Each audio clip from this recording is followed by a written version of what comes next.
So what do things look like when you start going from 100 campaigns a month to 20,000 campaigns a month? You see things like this, which is the user growth of change.org over the past several years. Massive viral growth that's compounding every single month. More than 75 million users taking action. It'll be more than 100 million users next year, and hundreds of millions soon after that.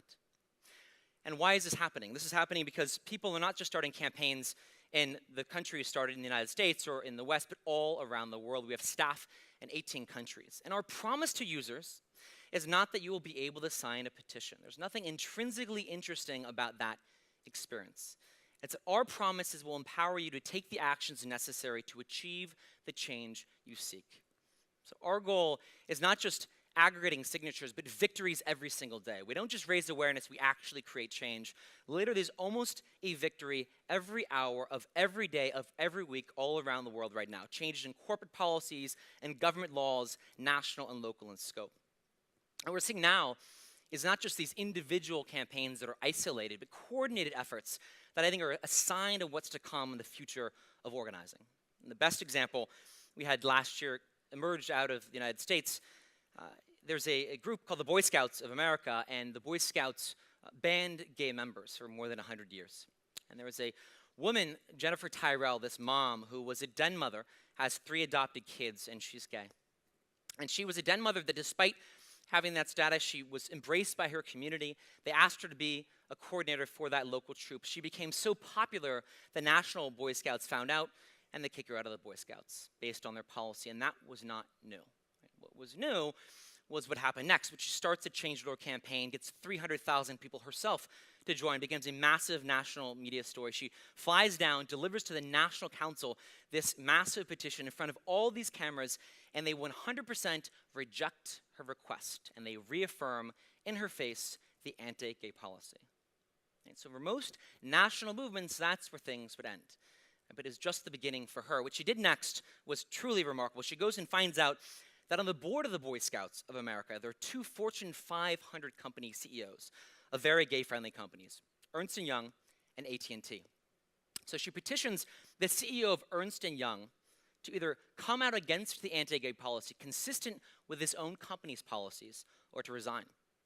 In 6 hours and 600 signatures later, the first board member of the history of the Boy Scouts of America comes out against the anti-gay policy. And the next day, the CEO of AT&T is petitioned as well, and it is the exact same thing, comes against the anti-gay policy. And then this guy, this is the delivery she first had, this guy, Zach Walls, Zach ends up, this is an amazing climax to the story, Zach Walls ends up as an Eagle Scout who's quite prominent. And he realizes that there's massive corporate donors of the Boy Scouts.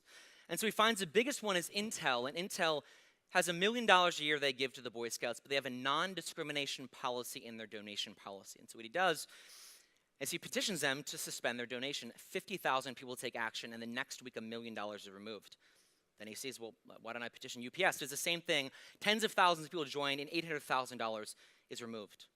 And the next step is he then organizes kids across the country to start their own local petitions, asking their own troop leaders to come out against the anti-gay policy. One of whom, you see these incredible stories emerge, Ryan Andreessen, and this kid was a week away from his final award. And he'd been a Boy Scout for 12 years.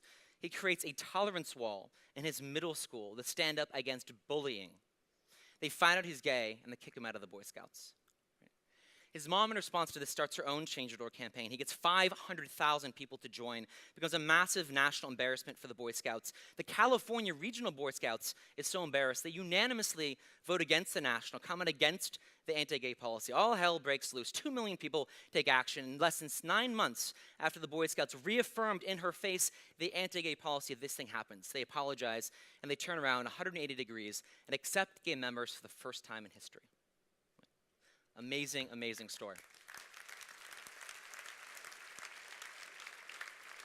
And so what we're excited about are those types of campaigns. All these individual campaigns, but those types of campaigns take incremental small steps from local context to build national movements at the type of speed and the type of scale you simply would never have been able to do before. It's just smart organizing using new tools.